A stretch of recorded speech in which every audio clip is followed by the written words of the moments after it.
There were two young boys, Trevor and Will. They lived in a small little town, and during the summer there isn't a lot to do, so they spend most of the time finding adventures and exploring. One hot August night, the boys were sitting on a fence by the main road. There was a cornfield just across the way. Out of the corner of his eye, Trevor spotted something in the field. In the darkness, it was difficult to make out, but he thought it looked like some kind of weird animal. He nudged his friend and pointed in the direction of the strange-looking figure. "I can see it too!" Will exclaimed. He wasn't sure, but mysterious things seemed vaguely human. Suddenly, the thing was gone. The boys craned their necks and scanned the field with their eyes. Out of the blackness, the thing reappeared. It slowly walked to the edge of the field, before disappearing again. Trevor and Will looked at each other, puzzled. "What was that?" asked Will. "I have no idea," replied Trevor. No sooner had he said that, Trevor felt a clammy hand on his shoulder. He slowly turned around and found himself staring directly into the hideous face of the thing. He let out a yell of terror and surprise.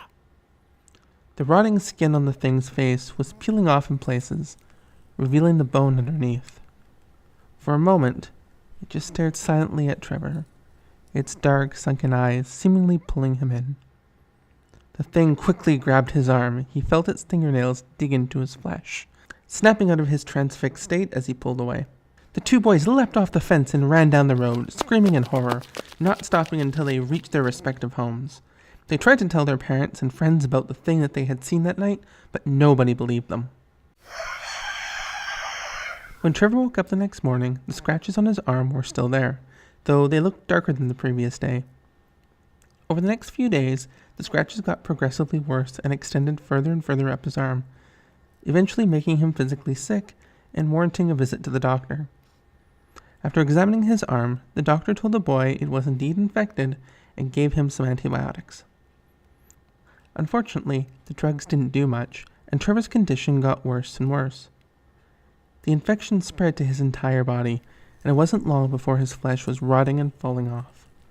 He was taken to the hospital, but no matter what the doctors did, nothing worked. Trevor was confined to bed as he started to waste away. It seemed like he was beyond help, and as the days went by, he steadily grew worse and worse.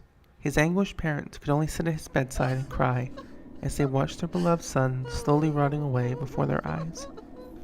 On the day that Trevor finally passed away, Will came to the hospital to visit him. When the boy walked into the hospital room and saw Trevor lying on the bed, he turned pale and stopped dead in his tracks. His friend looked exactly like the thing.